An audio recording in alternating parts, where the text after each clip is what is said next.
Good evening and welcome to the Lagos studios of IATV. I am Adegboyega Labiron with the news. The Lagos State Command of the Federal Road Safety Corps, FRSC, has said that 49 people died and 430 others were injured in 264 road traffic crashes recorded in Lagos within the first 6 months of the year. Sector Commander Hygienius Omeje made this known while addressing newsmen earlier today.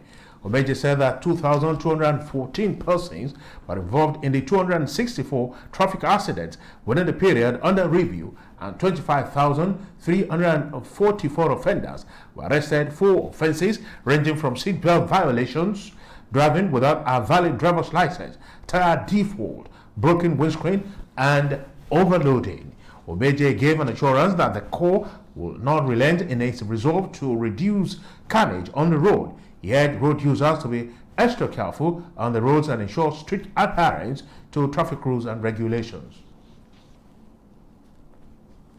It may not be business as usual for many traders in Lagos State, as the Lagos State government has served a 6-day ultimatum on the traders, commercial bus drivers and residents to remove all illegal structures, refuse and stop commercial activities along Badagry Expressway and Oshodi Abule Egba roads.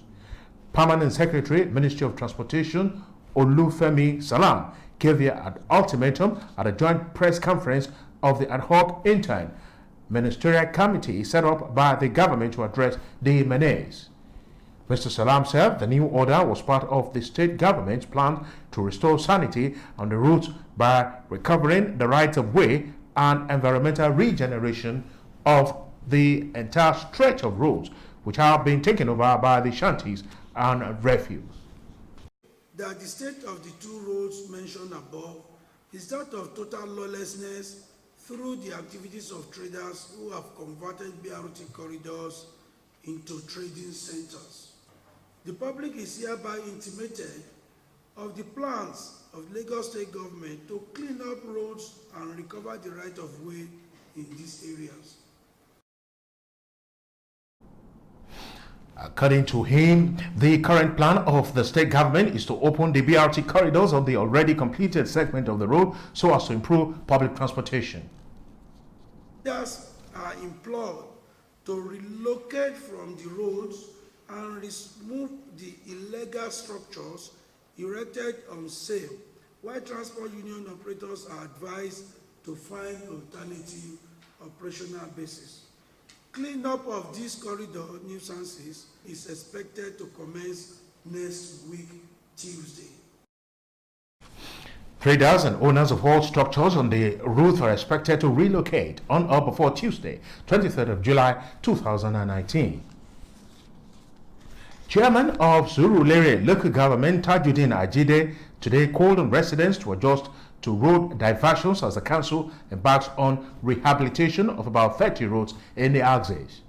Ajide made the plea while inspecting ongoing rehabilitation of Boundary Link Road around Masha Kilo and Onitolo roads, which are the 27 and 28 roads being rehabilitated by the council. Reports have it that the council plans to rehabilitate about 30 roads in the area before the end of the year. Due to the rehabilitation, vehicular movement along the axis was partially restricted with the diversions to other routes. The chairman visited the sites to also motivate the workers and ensure progress of the project. The Lagos State Deputy Governor of Obafemi Hamzat has urged students of primary and secondary schools to join uniform clubs in their schools to channel their youthful strength towards impacting the society positively. Hamzat made the call while receiving members of Lagos State Council of the Scout Association of Nigeria who visited him in his office in Alausa, Ikeja. He said that most youths would indulge in crime and other vices that did so because they were not challenged early in life to engage in positive activities that will enable them to impact their society positively. Earlier, the commissioner for the Lagos State Scout Council, Oyeyemi Adebeshin, will let the team appeal to parents to give better attention to the upbringing of their children and what arguing that some children got involved in vices due to parental negligence. The police command in Lagos State has arrested 2 men for alleged kidnap of one 19-year-old Matthew Isiche Chukwebuka, who was held in their custody for 9 days. The Lagos State Police Command's spokesperson, DSP Bala Ekana, in a statement said the suspects were Thua Akorede and Muibudin Akorede. He said operatives of the State Intelligence Bureau (SIB) followed up a petition referred to the command by the police headquarters in Abuja to Ibadan, Oyo State. The victim, according to Elkanah, claimed that he was called through his phone, after which he could not tell how he got to Ibadan, and that upon his arrival, he was given something from a black pot to eat. The suspect had demanded the sum of 30 million naira. And now to Kwara State. Agric experts have called on the government at all levels to patronize locally made farm implements that are suitable for local production. They made the call at stakeholders meeting held at the National Center for Agricultural Mechanical in Dofia, Kwara State. The meeting was organized to develop strategies to improve agric mechanization extension with the aim of improving the productivity for farmers. Farmers are patient for imported machineries, even without recourse to the center that was mandated to regulate imported machineries, and also certify SIM for suitability to the Nigerian client. Unfortunately, majority of our farmers who feed the nation still use hand tools, still use outdated equipment, and reportedly only about 10% of our land is presently mechanized, and only 2% of the overall production process is mechanized. The meeting was also organized to chart a direction for indigenous technology dissemination and adoption, with participants drawn from 18 states of the Federation. Participants were emphatic on the need for increased funding to fully develop local technology for food security. Their engineering departments have developed technologies, but the problem is the farmers are not aware of these technologies and as such cannot adopt it. The National Center for Agricultural Mechanization was established to develop indigenous technologies for the mechanization of Nigerian agriculture, but this mandate has not been fully achieved due to inadequate funding and a penchant to go for foreign tools. Reporting election and politics in Nigeria should not be limited to election periods and current political issues. Rather, media practitioners should shed more light on the unpopular views and facts that will inform the public better. These were some of the submissions of speakers at the launch and public presentation of Larry Arogundade's Media and Election. ITV's Faith Agbetuya, who witnessed the book launch, has the details. The event was graced by monarchs, key players in Nigeria's political space, well-meaning Nigerians and veteran journalists within and outside the country. In her opening remarks, Fumi Komalafe said the need for reorientation of practitioners in Nigeria's media space attested to the relevance of the book and stressed the need for practicing journalists to take the bull of their responsibilities by the horn. Chairman of the event, Senator Babafemi Ojudu, said the book was one which had come right in time to take journalists on their toes.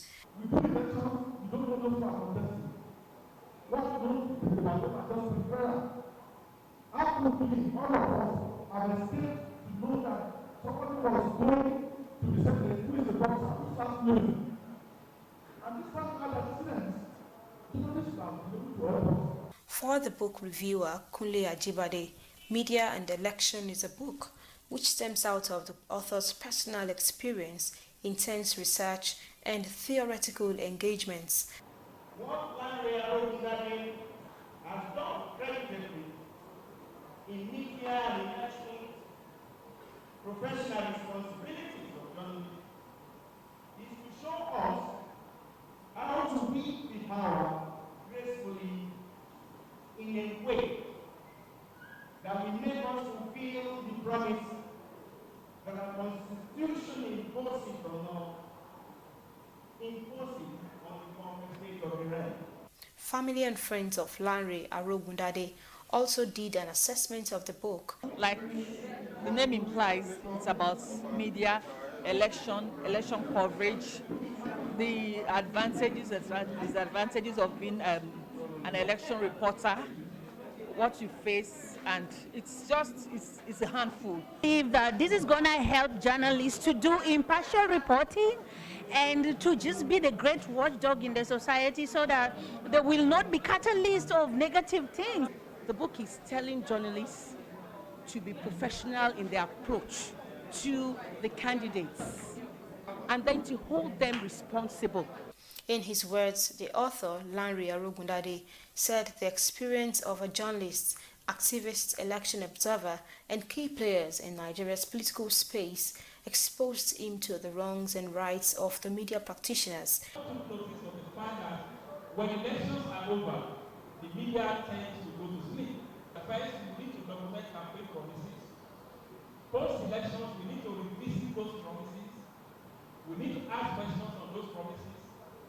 We need to get the budget and see if those promises have been factored into the budget. If they are factored, we need to follow up and see the status of implementation. He urged practicing journalists to uphold tenets of the media profession, justify their petitions as the fourth estate of the realm by professionally holding politicians accountable to their electoral promises without fear. Faith Agbetuya, IATV News, Lagos. And now the business news. The Securities and Exchange Commission (SEC) has signed a memorandum of understanding with the Nigerian Financial Intelligence Unit to combat Ponzi schemes and fraud in the capital market.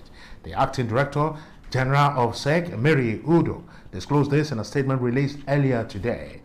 She said the collaboration was necessitated by the need for SEC and NFIU to close ranks in the face of insider dealings, reawakening of Ponzi schemes, cybercrime, and other fraudulent activities that have engulfed the market in the last few years. The Nigerian Immigration Services generated a total of 39.06 billion naira through issuance of passports and other services within the 2018 fiscal period, according to the Nigerian Bureau of Statistics. The figure was contained in a report on the activities of the agency. The NBS said the amount generated by the NRS in 2018 represented an increase of 9.34% over the 35.72 billion naira local revenue generated in 2017. In terms of passport application, the report stated that a total of 1,011,158 passport applications were received in 2018, as against 720,958 in 2017. This, according to the report, represents an increase of about 40.25% when compared to the 2017 application figure. It explained that 173,461 out of the 2018 application figure of 1,011,158 were minor, 779,905 were adults, while the remaining 57,792 were senior citizens. And now the stock market report.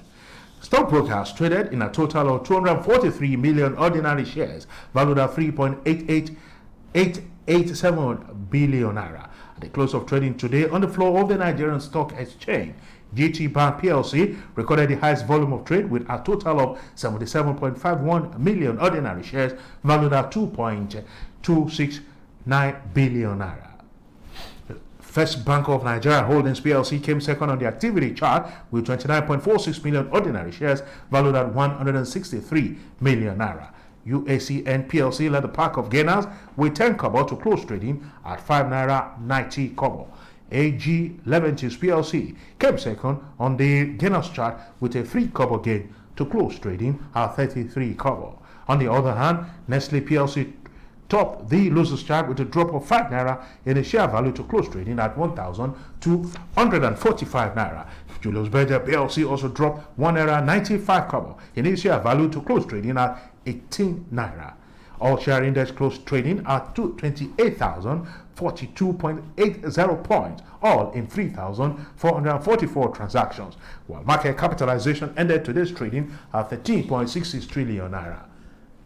That's the size of our package from the Lagos studios of IATV. I am Adegboyega Labiron, thanking you for finding time to join us, and I'm handing you over back to our Ibadan studios for the rest of the news. Good evening.